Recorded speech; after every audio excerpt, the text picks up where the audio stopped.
Today, we are with the human phone, the Samsung Galaxy S3.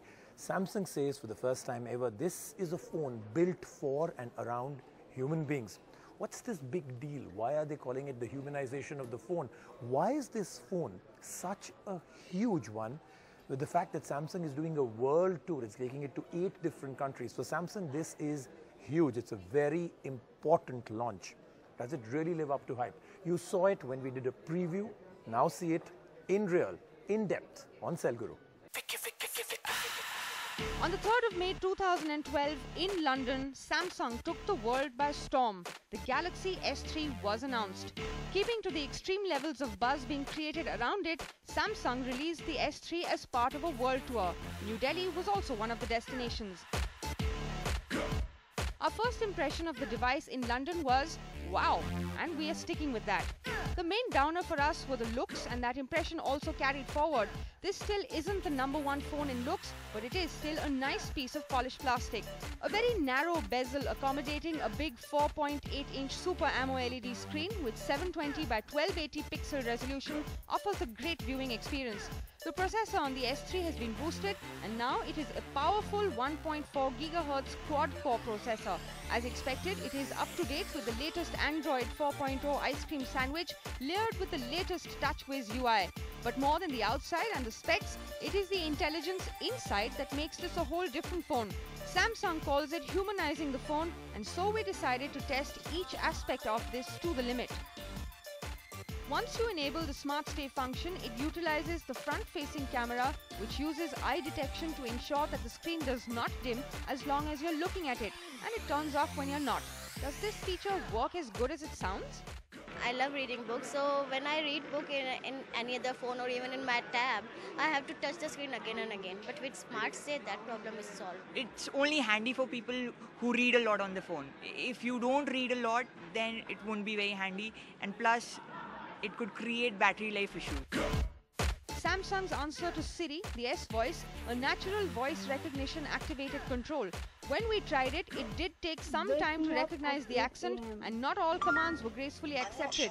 Is the voice assistant the future feature on every phone? Wake me up at 8 a.m. Alright, this is your alarm for 20. Should I save it? I think in the next generation or two of smartphones, we could finally see voice recognition being an effective means of input. I don't think S-Voice is that great, really. It's not as great as Siri.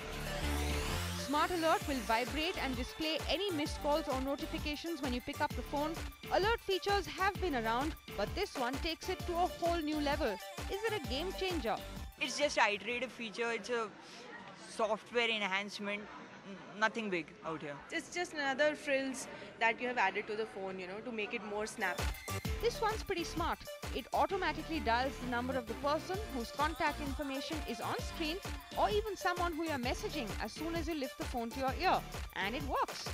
It's a nice and handy thing to have in your phone. Not really a feature I would use much because I mean, if I'm messaging someone, I'm messaging someone. I don't think I'm going to suddenly change my mind and decide to pick up the phone and call them. This is one of our favorites. It's fun to watch videos in a pop-up multi-screen while simultaneously going through apps. This is the first time we've seen multitasking in multi-windows. Brilliant.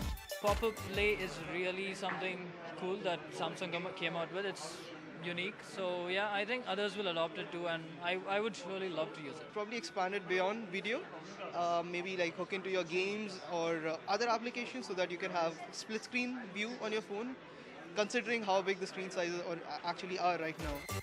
Samsung has stuck to an 8 megapixel camera on the phone, but this clicking machine does have a few new tricks up its sleeve.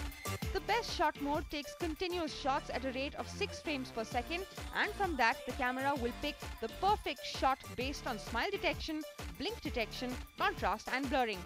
With the smart camera, you can click pictures while recording a 1080p video. There is a 1.9 MP front camera too. It's a good innovation, where it helps you manage your pictures, take good pictures and, collate them nicely. But I did notice that the best picture that the phone selected was kind of blurry, so maybe they should improve on that. We have already seen better implementations, such as on the Pure View. So Samsung is just adding to it.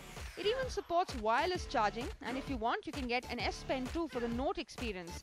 Samsung's innovation did go a notch higher with this phone. This is a new direction where the user experience and convenience is being given precedence over hardware and specs. The S3 is a formidable device with serious hardware and some incredible inbuilt intelligence. The S3 unfortunately has been given a pretty high MRP of 43,000 rupees. You'll end up spending about 38,000 for it at open market prices. The S3 scores on design 8, display 9, features 10, performance 9, value 8.